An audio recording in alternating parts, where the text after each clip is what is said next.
All right, welcome. Today, we're going to jump right into a really foundational text that basically argues hey, true faith isn't about what you think or even what you say, it's about what you do. It gives us this one really powerful test to measure the reality of a person's spiritual life. And believe it or not, it all boils down to this one simple but super profound command. This is the core of our whole discussion today. According to this text, everything hinges on this one idea. It's the starting point and it's the final test. Okay, so here's our game plan. We're going to start with that original message, then dive into these huge contrasts the text sets up, love versus hate and life versus death. Then we'll get super practical with deeds versus words. And finally, we'll tie it all together and see how faith and love are really just one big united command. So, right off the bat, the text is super clear about something. This whole love one another thing, it's not some new idea or a nice little add-on. Nope. It's presented as the bedrock, the foundational ethic of the Christian faith, right from the very beginning. And this is really the key idea right here. According to this passage, love for other people isn't just, a nice accessory you tack on to your belief system. It's actually the visible fruit of an invisible change. It's the tangible proof that something real has happened on the inside, reflecting the very nature of God. Okay, so to really get a grip on what this love looks like, the author does something brilliant. He immediately shows us what it's not.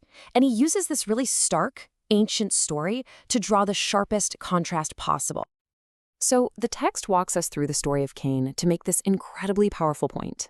See, Cain's hatred wasn't just some random emotion that popped up. It was a direct, hostile reaction against his brother Abel's righteousness. It's like the goodness in his brother shone a spotlight on the darkness in him, and that is what fueled his resentment, and eventually his violence. So, what's the big takeaway here? It's that the text isn't talking about love and hate as just, fleeting feelings. No, it's presenting them as two completely different opposing spiritual states. You can see it right here. One is rooted in God, it's expressed in doing what's right, and it leads to life. The other, well, it's rooted in evil, it comes out as jealousy, and it leads straight to death. According to this author, there is absolutely no middle ground.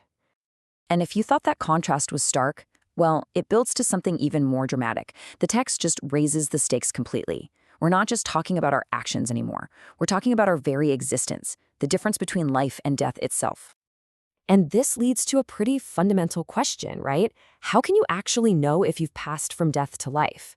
I mean, in a world full of doubt, how can anyone really be sure about where they stand spiritually? But the author doesn't just leave us hanging. He gives a surprisingly clear and direct answer. And here it is. And the logic here is really fascinating. Love isn't just a rule to follow, it's actually presented as the definitive proof of spiritual resurrection. It's the main piece of evidence that a person has truly moved from a state of spiritual death into life by loving others in their community. And of course, here's the flip side of that coin, and it's stated so bluntly. The text makes this really stark claim that anyone who refuses to love, anyone who holds on to hate, is showing that they're still stuck in that state of death, that state of spiritual separation. So from this point of view, the idea of a loveless Christian is just a total contradiction.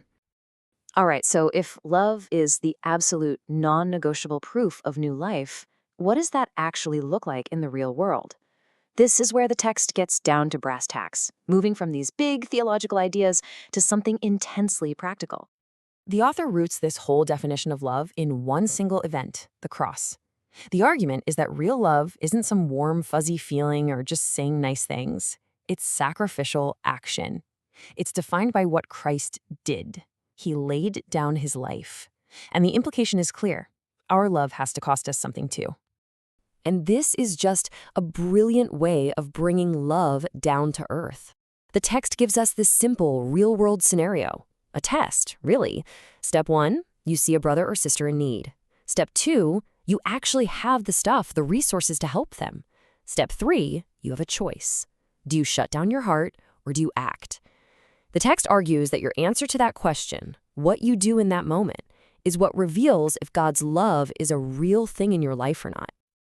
And this really is the bottom line, the direct challenge the author throws down. It's a call to get past just talking a good game. Real love, according to this, is active. It moves. It gives. It pays attention, and it responds with actual deeds, especially when it's not easy or convenient. So, in the end, the author ties all these threads together. He boils down God's entire expectation into two parts that are so closely linked, they're basically one single command. And here they are. But what's really important is how they're presented. This isn't a to-do list with two separate items. The original language actually suggests it's one single unified command. The idea is you just can't have one without the other. Believing in Jesus and loving people, they're two sides of the very same coin. This is probably the best way to picture how they work together. Think of it like this. Faith is the root. It's the unseen part that connects you to God and brings in that spiritual life. But love is the fruit. It's the visible evidence that proves the root is alive and healthy. One's internal, the other's external, and you just can't have a healthy root system that doesn't eventually produce some kind of fruit. And that brings us to the ultimate takeaway. This kind of active, sacrificial love isn't something you can just, force yourself to do through sheer willpower. It's presented as the natural, even supernatural, result of God's Spirit actually living and working inside a person. Where the Spirit is, this kind of love just starts to grow. And so after all that, this ancient text leaves us with a really personal, searching question. It's not asking what we believe in our heads or what we feel in our hearts. It's asking what our faith actually looks like when the rubber meets the road. If real love has to be seen to be believed, what does yours look like? And that's a question worth sitting with.